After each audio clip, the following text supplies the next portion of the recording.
Have you ever explained yourself again and again, only to feel more and more tired each time?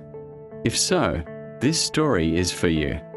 Welcome to Simple English Tales, where we help you learn English with meaningful stories. Today's lesson is a powerful one.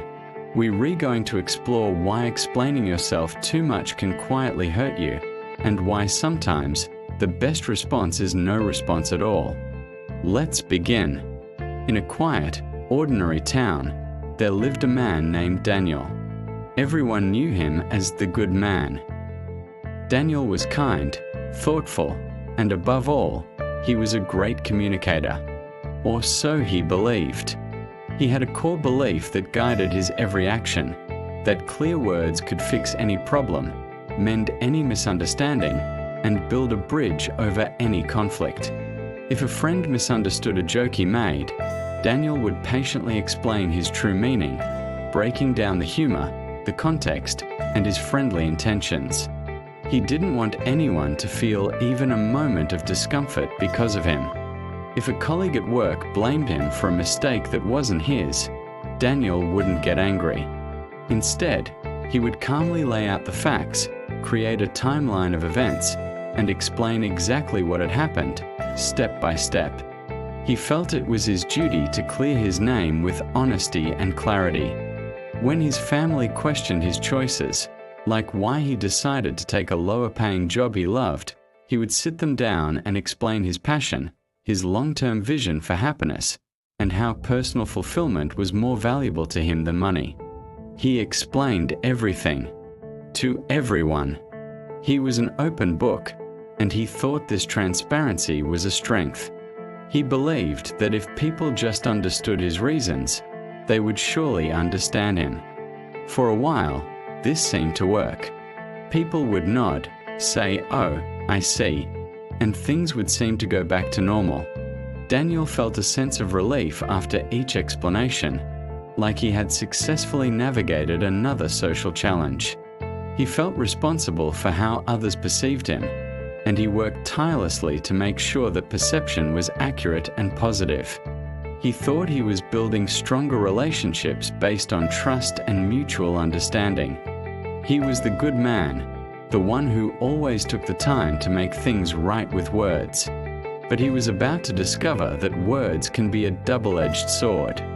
As time went on, something strange and unsettling began to happen. The more Daniel explained, the less people seemed to listen. His carefully chosen words, which he spent so much time crafting, started to feel like they were just disappearing into thin air. He would start to explain a misunderstanding to a friend, and before he could even finish his first sentence, they would interrupt him. Yeah, I get it, Daniel," they'd say, waving a hand dismissively, their eyes already scanning the room for someone else to talk to. The interruption felt like a small sting, but Daniel would tell himself they were just busy. Then there were the smiles. These were the most confusing. He would be in a serious conversation, trying to explain his perspective on an important matter, and the other person would just smile. It wasn't a warm, understanding smile. It was a tight, knowing smile, the kind that made him feel like he was a child being patiently tolerated. While he was pouring his heart out, they were silently judging him, their smile a mask for their condescension. He could feel their unspoken thought. Look at him, trying so hard to be understood. It made his stomach churn. But the worst part was when people started using his explanations against him. He once explained to a coworker why he was feeling stressed. He mentioned a tight project deadline and some personal issues at home. He shared this information to explain why he might seem a bit distracted. A week later, during a team meeting, that same coworker brought it up. "Well, we can't give this new responsibility to Daniel," they said with false concern. "He's already too stressed and dealing with things at home." Daniel was stunned. His honesty, his vulnerability, had been turned into a weapon and used to limit his opportunities. Another time, He explained to a relative why he couldn't lend them a large sum of money, detailing his own financial plans and savings goals. He was trying to be transparent and respectful. The relative seemed to understand. But later, he heard they were telling other family members that Daniel was selfish and that he had described his finances in arrogant detail. His attempt to be clear was twisted into a story where he was the villain. Daniel felt completely lost. His world was turning upside down. He had always been honest, always tried his best to be clear and open. So why was he feeling more isolated and less at peace than ever before? His strategy, the one he had built his entire identity around, was failing him spectacularly. The good man who could fix everything with words was now trapped by them. Each explanation felt like handing a new key to someone, a key they could use to lock him in a room of their own making. He was losing his confidence, his energy, and his sense of self. He knew something had to change, but he had no idea what to do.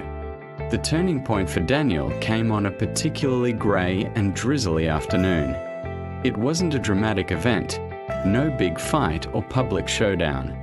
It was a quiet, internal shift, a moment of profound realization.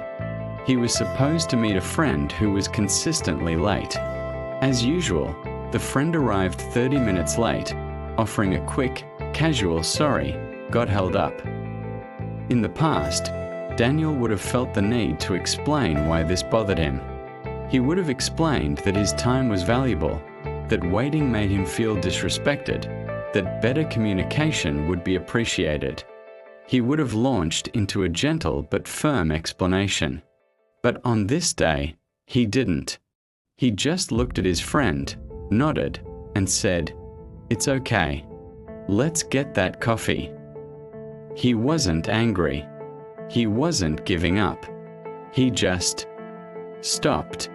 And in that silence, as they walked to the cafe, he noticed something incredible. His friend became visibly uncomfortable. The silence was loud. The friend started talking nervously, filling the void, explaining in great detail why they were late, traffic, a phone call, a lost set of keys.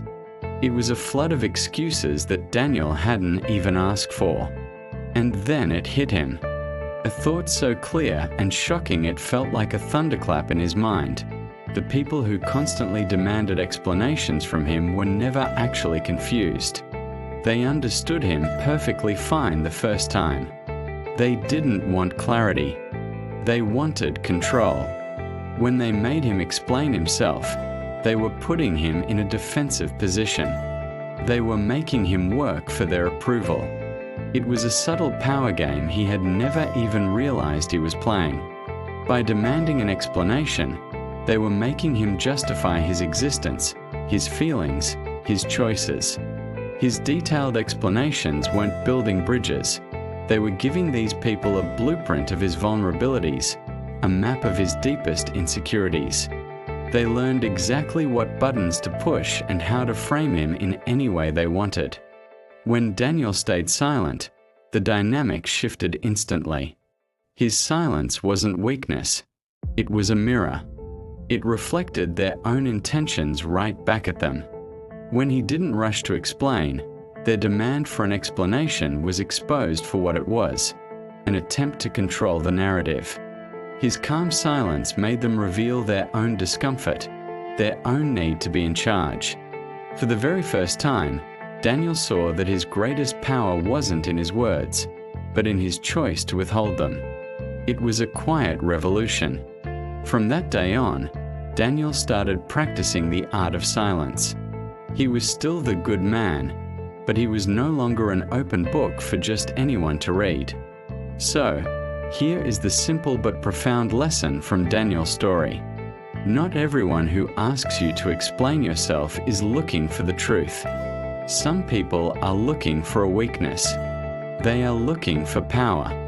When you constantly explain yourself to the wrong people, you are not creating understanding. You are teaching them how to hurt you. You are giving them the vocabulary to misrepresent you. You are handing them the tools to manipulate your reputation. Your energy is precious. Don't waste it trying to justify your existence to people who are committed to misunderstanding you. True friends and supportive people don't require constant, detailed explanations.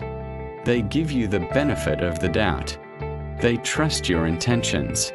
Silence is not an admission of guilt. It is not weakness. It is not avoidance. In the right context, silence is protection. It is a boundary. It is the calm confidence that says, I know my truth, and I don't need your validation to feel secure in it. Choose who you share your story with. Your peace is more important than their approval. This has been a simple English tale. Thank you so much for listening. If this story resonated with you, I invite you to listen to it again. Practice your English by noticing the words and the rhythm. And if you enjoy calm stories with deep lessons, please consider subscribing to Simple English Tales for more.